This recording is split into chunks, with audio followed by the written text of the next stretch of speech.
Hello friends. अक्सर अपन लोगों की सोच क्या होती है कि लोग दिखने में अच्छे हैं, उनकी सूरत अच्छी है, उनका पहनावा अच्छा है, उनके कपड़े अच्छे हैं, उनके सूज अच्छे, मतलब वो व्यक्ति अच्छा होगा, उसकी सोच अच्छी होगी। अरे ऐसा किसने कहा कि लोग दिखने में अच्छा है तो उसकी सोच अच्छी हो जाएगी। बट हम लोग ऐसा ही मानते हैं कि यदि कोई बंदा दिखने में अच्छा दिख रहा है तो बिल्कुल एब्सोल्युटली वो सही ही होगा। कि हम लोगों की सोच है, रियल में वो ऐसा होता नहीं है। बहुत ही रेयर केस ऐसे होते हैं जहाँ पे बंदा दिखने में भी अच्छा हो, सूरत भी अच्छी हो और सीरत भी अच्छी हो। बट एक्चुअल में ज़्यादातर केसेस जैसे मुझे दिखे नहीं है कि लोग ऐसे होते होंगे। बट हम लोगों की जो सोच है ना, हम लोग बस ये मान लेते हैं अरे गजब, ये गजब का दिखता बंदा बिंदास होगा। मैं एक बात बताऊँ आपको। एक बार की बात थी, एक लड़की थी रास्ते पे बैठे रो रही थी। वो बेचारी बहुत रो रही थी, बहुत डरी हुई थी। जो भी लोग उधर से रास्ते से गुजरते उस लड़की को देखते सोचते ये भिखारन बैठी है, और उसको कोई 10 रुपए, कोई 5 रुपए, कोई 1 रुपए पैसा दे के चला जाता। उससे किसी ने नहीं पूछा कि बेटा तू रो क्यों रही है, तेरे रोने का कारण क्या है। जबकि वो लड़की उसके पहनावे से अच्छे खासे खानदान की लग रही थी। उसके बाल थोड़ा बिखर गए थे हवा में। अब वो ज़्यादा 14-15 साल की थी। अब वो जब बैठे थे वहाँ, वो लड़की बैठी थी और मतलब शाम हो गई उसको बैठे बैठे। वो उस लड़की से किसी बंदे ने या किसी औरत या लड़की ने नहीं पूछा कि तू यहाँ बैठे रो क्यों रही है, तेरी प्रॉब्लम्स क्या है। और जब कोई पैसा डालता था ना, वो लड़की और जोर जोर से रोने लगती थी, बहुत ज़्यादा एजिटेट हो जाती थी। तो ऐसे ही करते करते वो रोते रोते उसको शाम हो गई। और जब शाम को एक लड़का था, बस घूमते हुए, मस्त मौला था वो, अपना आवार और से कहीं से घूमते हुए आ रहा था। उसने देखा उस लड़की को रोते हुए, तो उसने थोड़ी देर देखता रहा। उसके बाद उस लड़की के पास जाता है, बोलता है कि क्यों रो रही हो। तो उस लड़की ने कुछ जवाब नहीं दिया। वो बहुत डरी हुई थी और उस लड़के को देख के और डर गई थी। उस लड़के ने कहा कि बहन डरो मत, मैं तुम्हारे भाई जैसा हूँ, तुम्हारे साथ कोई गलत काम नहीं करूँगा। बस तुम बताओ तुम रो क्यों रही हो, तुम्हारे मम्मी पापा कहाँ हैं, तुम्हारा घर कहाँ है। तो उस लड़की ने कुछ जवाब नहीं दिया। तो उस लड़के ने पूछा, सोचा कि शायद ये लड़की गुम गई हो। तो उस लड़की से बोला कि चलो तुम मेरे साथ, मैं तुम्हें तुम्हारे मम्मी पापा की खोज करने में मदद कर सकता हूँ। तो वो लड़की क्या की, पहले तो डरती रही, फिर उसने बोला बिल्कुल चिंता मत करो बहन, मैं कुछ गलत नहीं करूँगा, भरोसा करो मेरा। तो अब उस लड़की के पास कोई रास्ता भी नहीं था। उस लड़की ने उस लड़के का हाथ पकड़ा और उसके साथ गई। वहाँ गई जहाँ वहाँ अनाउंस कराया जाता है, किसी मंदिर के पास वो लड़की बैठी थी। तो उस मंदिर से जाके वहाँ से अनाउंस करवाया गया कि किसी का बच्ची या बच्चा गुम गया हो तो वो यहाँ पे है, आके ले जाए। तो मतलब घंटों हो गए, वो दोनों भी लोग वेट करते रहे। जब कोई नहीं आया उनको लेने, तो उस लड़के ने बोला कि अब रात हो गई है और कोई आ नहीं रहा, चलो तुम मेरे साथ पुलिस स्टेशन चलते हैं। वो पुलिस स्टेशन जाता है उसको लेके। तो पुलिस स्टेशन में जब जाता है तो वहाँ का दरोगा जो था, वो सबसे पहले लड़के का वेशभूषा देखता है। वो थोड़ी गुंडा टाइप का, मतलब अपना जो हुलिया बनाया हुआ था, उसको देखते ही वो उल्टा उसको ही डांटने लगता है और उसको ही मारने लगता है कि नहीं तुमने ही इसको किडनैप किया है या तुमने इसके साथ कुछ गलत करने की कोशिश की है। तो उस लड़के ने, थोड़ा दिमाग था उसके पास, उसने दिमाग लगाया, पुलिस वाले को बोला कि देखो मैं नाबालिग हूँ और तुम ऐसे केस नहीं लगा सकते हो, और अभी यदि मिनिस्टर को फ़ोन कर दिया तो तुम्हारी जान भी जा सकती है, इसलिए सीधे केस दर्ज करो।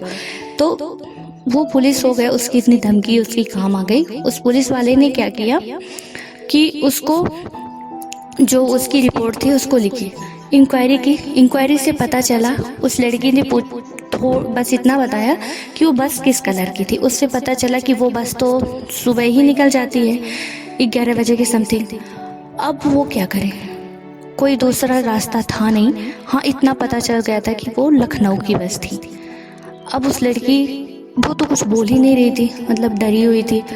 उसके बाद वो पुलिस वाले उसे छोड़ते हैं। वो लोग जाते हैं किसी एक पार्क में, बैठे बैठे दोनों बैठे रहते हैं। उस लड़के ने पूछा चल छोड़ सब कुछ, ये बताओ खाना खाएगी नहीं। तो उस लड़की ने नाक करते हुए सिर हिलाया, बोला नहीं।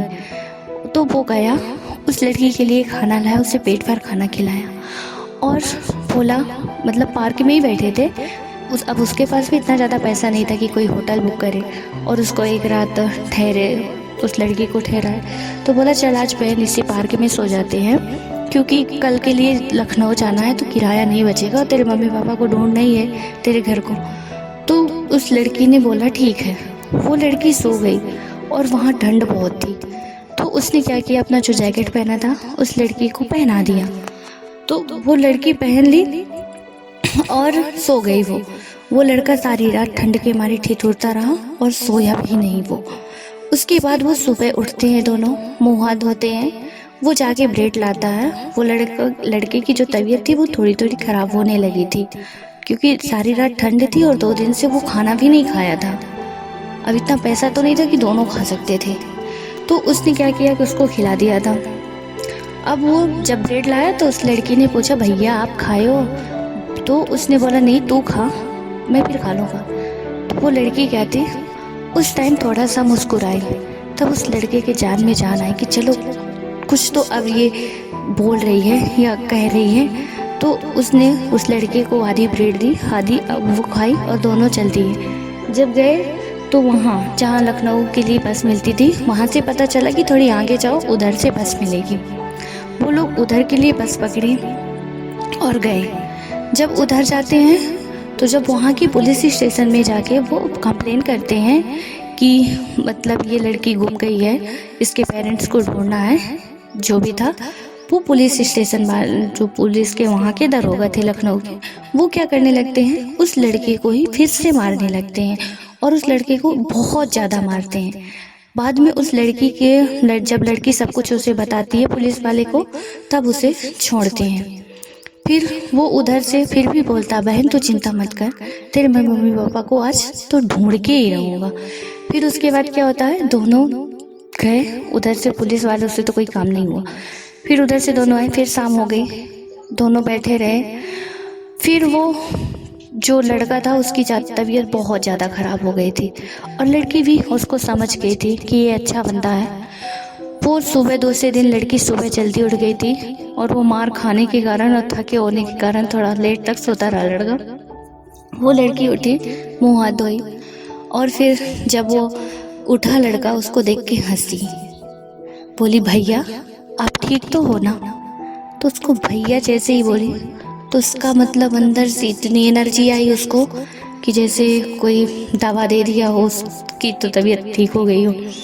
तो उसने बोला हाँ बहन मैं ठीक हूँ, तो चिंता मत कर, चल अब मुँह हाथ धो लेते हैं, फिर तेरे मम्मी पापा को ढूंढते हैं। वो दोनों क्या किए, फ्रेश हुए, फिर चाय नाश्ते किए और निकल दिए। इतने में जाते जाते, अब उस लड़की को तो कुछ प्रॉपर आइडिया था नहीं घर के बारे में, वो जाते जाते गए तो उधर स्कूल के बच्चे थे, वो जा रहे थे। तो उस लड़के ने देखा, उसके दिमाग में आइडिया आया। उसने पूछा तो स्कूल में पढ़ती है? उसने बोला हाँ मैं पढ़ती थी। फिर उसने बोला कि तेरे स्कूल का नाम क्या है ये बता दो। उसने स्कूल का नाम बताया। तो उसने बोला चल अब तेरे मम्मी पापा मिल जाएंगे, तेरा घर तुझे मिल जाएगा। फिर वो लोग ढूंढते ढूंढते क्या किए, स्कूल गए, स्कूल से पता लगाए और उधर से उसके लड़के के घर पहुंचते।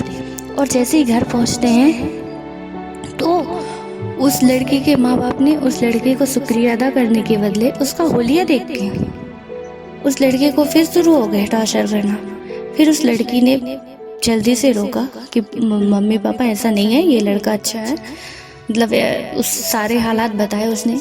तब उन्होंने उसका शुक्रिया अदा किया और उन्हें बोला भी कि तुम अब यहीं रह जाओ, कहाँ जाओगे, क्योंकि उसका कोई घर बार नहीं था उस लड़के का, बस ऐसा ही था, इधर उधर घूमना भागना, काम भर के लिए पैसा कमाना, फिर उसके बाद जब तक रहे चलाना, उसके बाद फिर कमाना।